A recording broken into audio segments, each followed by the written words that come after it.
আসসালামু আলাইকুম। আয়াতুম কুকিংয়ে আপনাদের জানাই সকলকে স্বাগতম। আমি আজ বানিয়ে দেখাবো আম দিয়ে সুন্দর একটি লাবড়ি ম্যাঙ্গো আইসক্রিমের রেসিপি, যেটি একদম সহজে বাড়িতে থাকা উপকরণ দিয়েই মাত্র 3টে উপকরণ দিয়ে বানিয়ে নিতে পারবেন এই আমের লাবড়ি আইসক্রিমটি, যেটি খেতে সুস্বাদু এবং দেখতে লোভনীয়। ছোট থেকে বড় সকলেই পছন্দ করবে এই আমের লাবড়ি আইসক্রিমের রেসিপিটি বা আইসক্রিমটি।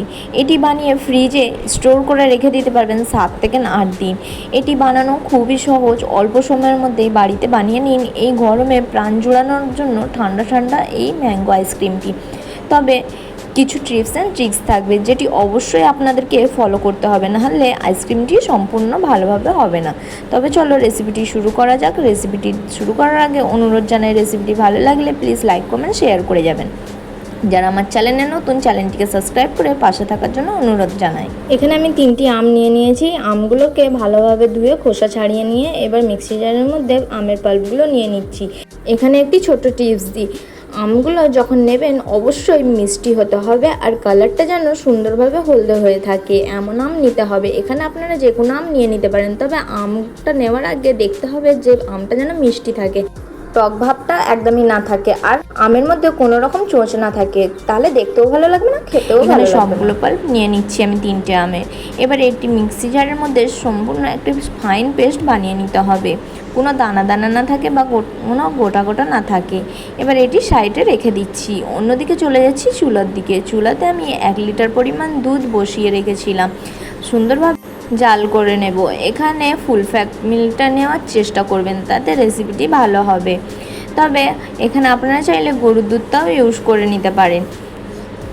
এবার দুধটা বলক আসা পর্যন্ত অপেক্ষা করতে থাকবো। অন্যদিকে আমি একটি মিক্সি জারের মধ্যে নিয়ে নিচ্ছি 1/4 কাপ কাজু বাদাম, আমন্ড বাদাম মিক্স করে। তবে আপনারা এখানে চাইলে শুধু আমন্ড বাদামও নিতে পারেন বা শুধু কাজু বাদামটাও নিয়ে নিতে পারেন। দিয়ে দিচ্ছি 2টো ছোটো এলাচ আর দিয়ে দিচ্ছি 1/2 কাপ পরিমাণ চিনি। এবার সুন্দরভাবে পাউডার করে নেব।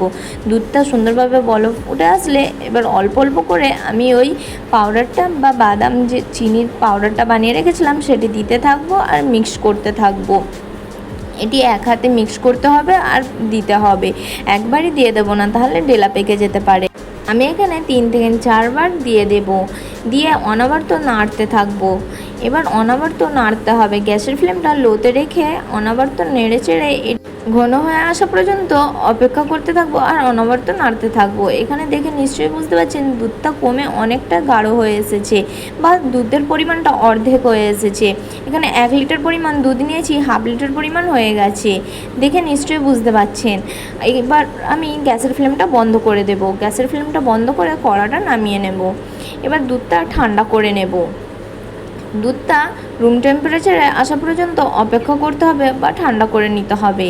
এখানে দুধটা ঠান্ডা হয়ে গেছে। এবার যে আমের পাল্পটা আমি মিক্সচারের মধ্যে পেস্ট করে রেখেছিলাম সেটা দিয়ে দেব সম্পূর্ণ।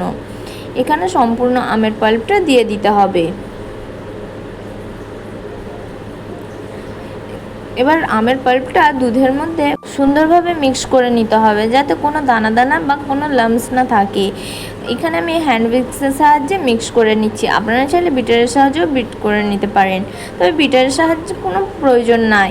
এভাবে হ্যান্ড উইক্সের সাহায্যে মিক্স করে নিলেই যথেষ্ট।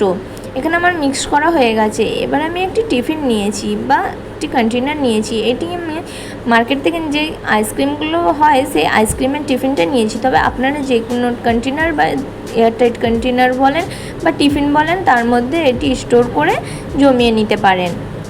এবার সম্পূর্ণ আমি যে আইসক্রিমের ব্যাটারটা বানিয়েছিলাম সেটি সম্পূর্ণ আমি টিফিনের মধ্যে ঢেলে নিচ্ছি।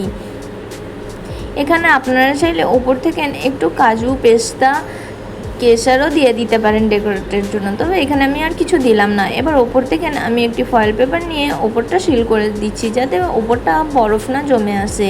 সুন্দরভাবে এইভাবে করে মুখটা সিল করে নিতে হবে। তবে আপনারা চাইলে এখানে ক্লিন পলিথিন দিয়েও প্যাক করে নিতে পারেন। এবার আমি ওপর থেকে ঢাকনা দিয়ে দিচ্ছি। এবার এটা ঢাকনা দিয়ে আমি রেখে দেবো ফ্রিজের মধ্যে 7 থেকে 8 ঘন্টা। 7 থেকে 8 ঘন্টা পর আমি দেখিয়ে দিচ্ছি যে কতটা সুন্দর হয়েছে। তবে এই আমের আইসক্রিম বানানোর জন্য অবশ্যই পাকা আমটা ইউজ করতে হবে আর যেন আমটা মিষ্টি থাকে। এবার 7-8 ঘন্টা পর দেখাচ্ছি। দেখুন 8 ঘন্টা পর ভালোভাবে সেট হয়ে গেছে। আইসক্রিমটি। এখানে আপনারা চাইলে ওভারনাইট করেও সেট করে নিতে পারেন, তবে অবশ্যই 7 থেকে 8 ঘন্টা অবশ্যই ফ্রিজের মধ্যে স্টোর করে রেখে দেবেন যাতে ভালোভাবে সেট হয়ে যায়। এবার আমি ডিমোল্ড করে নেব, একটি প্লেটের মধ্যে ডিমোল্ড করে নিচ্ছি। এভাবে একটু চাপ দিলেই খুব সহজে বেরিয়ে আসবে। দেখে নিশ্চয়ই বুঝতে পারছেন যে কতটা সুন্দরভাবে আইসক্রিমটি সেট হয়ে গেছে। এবার আমি কেটে নিচ্ছি ছুরির সাহায্যে, তবে আইসক্রিমটি একটু কাটতে অসুবিধা হচ্ছিলো, তাই ছুরিটা আমি গরম করে নিয়েছিলাম একবার, তাহলে সুন্দরভাবে কেটে আসবে। দেখে নিশ্চয়ই বুঝতে পারছেন যে কতটা লোভনীয় আর কতটা সুন্দর হয়েছে। রেসিপিটি কেমন হয়েছে অবশ্যই জানাতে ভুলবেন না। রেসিপিটি ভালো লাগলে প্লিজ লাইক কমেন্ট শেয়ার করে যাবেন। যারা চ্যানেলে নতুন, চ্যানেলটিকে সাবস্ক্রাইব করে পাশে থাকার জন্য অনুরোধ জানাই। আল্লাহ হাফেজ, আবার দেখা হচ্ছে নেক্সট রেসিপিতে।